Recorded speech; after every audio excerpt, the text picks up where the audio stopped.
სანამ ვიდეოს დავიწყებ და მინდა შემოგთავაზოთ სანოზის არხი. არხი ჯერ განვითარებაშია, ის იღებს Minecraft-ის survival-ებს და კიდევ სხვადასხვა მინი-გეიმებს. გამოვიტანთ მისი არხი და დავფასოთ ადამიანის შრომა. კიდევ ერთხელ მინდა მოგესალმოთ. და ეხლა რაშია?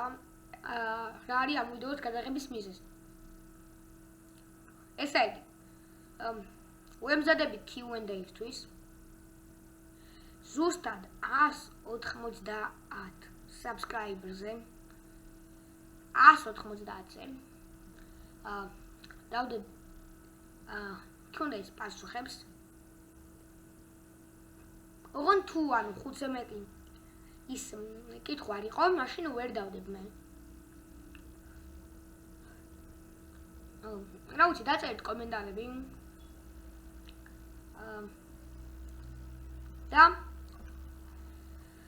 არ დაიშურეთ subscriber-ები, რომ მინდა მალე, ძალიან მალე გადავიღო Q&A. აბა, კარგად. და დაწერეთ რაც შეიძლება ბევრი კომენტარი. კარგად.